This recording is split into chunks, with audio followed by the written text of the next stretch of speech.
With the recent corruption and Nepo baby scandal in the Philippines gaining worldwide recognition, I wanted to take this opportunity to share with you guys more insight into the plight that everyday Filipinos are facing because of the corruption and greed that permeates the Philippine government. And I wanted to start by first sharing my own firsthand experience with corruption and the massive wealth gap it creates in the Philippines specifically.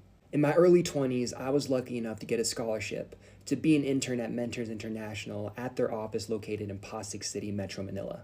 And Mentors International, what they do is they help more poverty stricken areas throughout the world by giving its citizens small business loans so they can build their own financial security.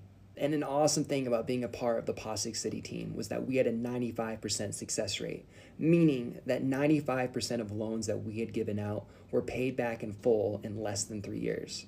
And my job was to ensure that that trend continued. So during the day, I would be going out with the other interns to help out these small businesses, these carinderios, which are like little restaurants, sari-sari stores, which are like corner shacks usually built into somebody's home, and more unique businesses like a birthing clinic for single mothers. And I have to tell you, it was the greatest time of my life because I got to meet some of the happiest, the friendliest, the funniest people I had ever met. And to boot, they all happen to be some pretty great chefs as well. And during this time, I also got to see poverty that I didn't think was possible. But at the end of the day, when you're a dumb college kid, it's easy to overlook when everyone is constantly smiling and laughing, because that's what it means to be Filipino. You're tough, you're resilient, and you find ways to keep going no matter how difficult life is. But where it all changed and this veil of ignorance I wore like a moral shield finally broke down was when I ended up joining the Philippine national rugby team. Through a mutual friend, I was introduced to somebody who was a part of the Philippine Volcanoes, the national rugby team there. And he was someone who was very much interested in American football. Another one of my friends that had essentially forefathered the league, he knew about my background as a college football player and he wanted to get a training session in. So we ended up meeting up and getting a workout that almost killed me, thanks to the lovely and incredible Edlin Hernandez.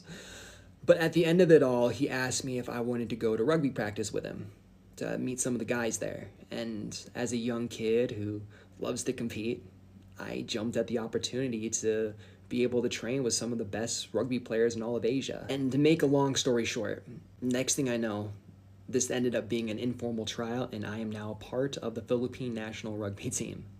And what that meant towards breaking my moral shield of ignorance is during the day after my obligations with my internship, I now had responsibilities to the volcanoes, which specifically tied to supporting our sponsors who funded the team.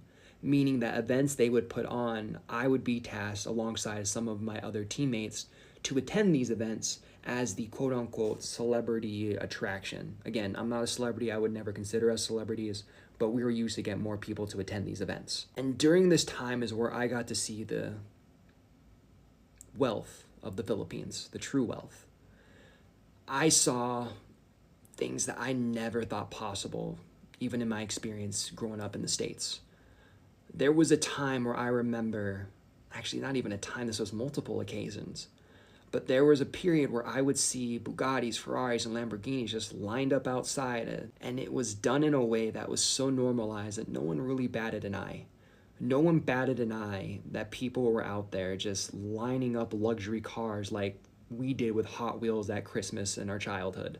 Seeing that, and then during the day going back and witnessing the struggles of what normal Filipino people are dealing with every day was something that was making me feel a way that I can't really describe. It was like experiencing night and day all in the span of 15 minutes, because that's how far it was from where I was in the more poor areas to the more wealthy areas where I would see these luxury cars lined up like Hot Wheels.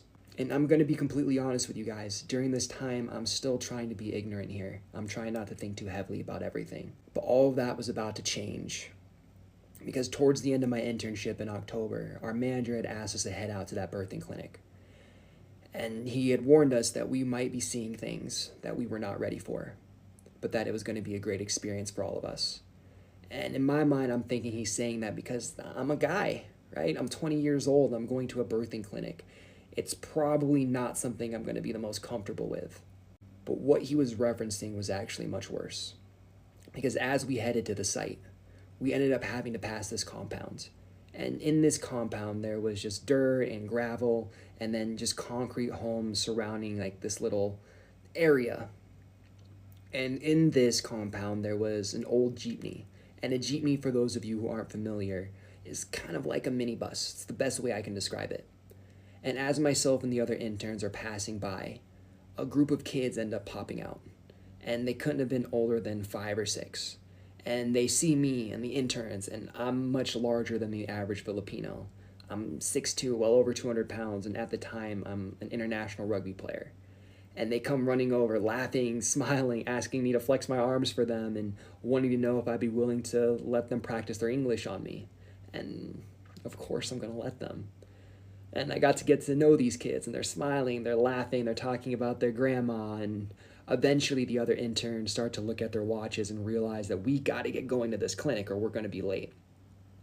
So we say our goodbyes, and we start heading out towards the site. But lo and behold, the kids themselves actually are heading that same way. So got to spend a little bit more time getting to know them and, letting them practice their English.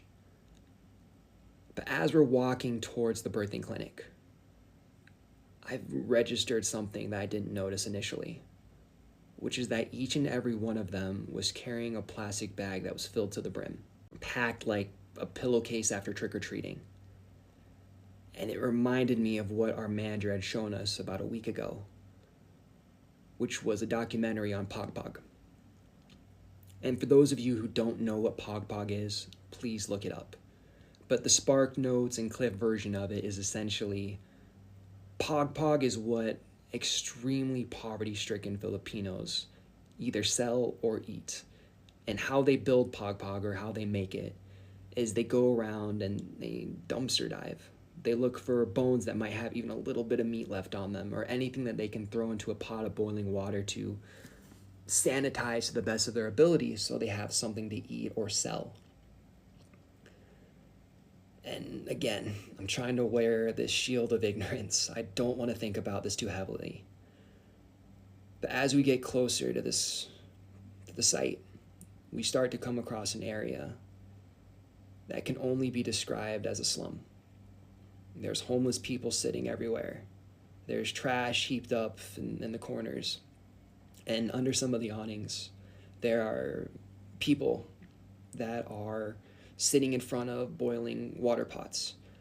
And one of those people was an old Filipino woman, a lola, who I'm assuming was the grandmother of these children. And as we get closer, she sees us. And she gives all of the kids a stern look, like, "Get over here, what are you doing with those strangers?" And they kind of laugh and they giggle, they say goodbye, and they run over to their lola. And as they get there, I remember thinking how happy they looked. It wasn't like I was seeing people struggling.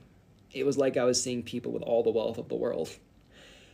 As the children got closer to their grandma, her face lit up and she's smiling, and the oldest one ends up showing his bag, and she congratulates him, pats him on the back, and you can just see how proud the little boy is feeling.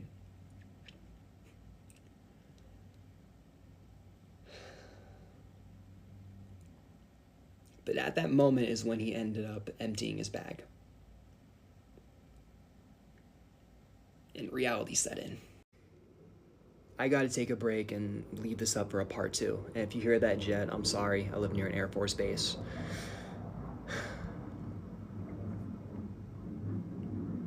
But this is what the corruption and greed has led to. People openly surviving off of scraps from others that they find in the dumpster.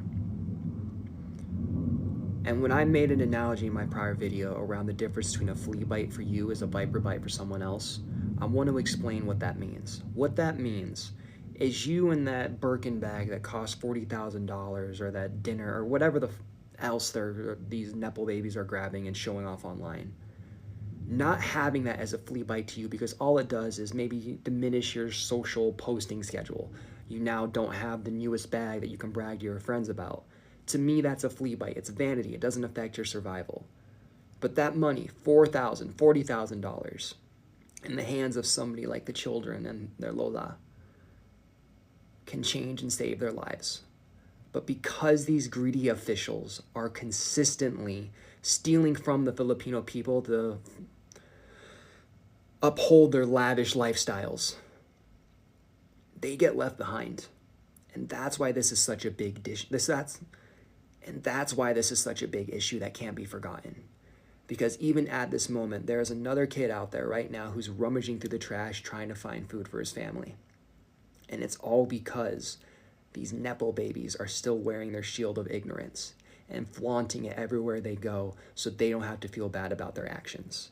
And for those of you out there, the demographic that is saying, well, we need to give them more understanding, that we need to blame their parents. And yes, we should blame their parents more. But people saying that they aren't aware of what's going on need to cut that shit out. These are grown-ass women and men who are near or in their 30s. And in the Philippines, I can tell you, it does not take more than a 360-degree turn to see how much the population is struggling. Because no matter where you are in the Philippines, you are never more than 15 minutes away from Pagpag, from extreme poverty. And I can say that because that same night, I ended up going to an event that I'll talk about in a later video that blew away my entire expectation of the empathy that these corrupt officials have, as well as their awareness of the world around them. I'm rambling now. I got too emotional, but I'll see you guys in part 2.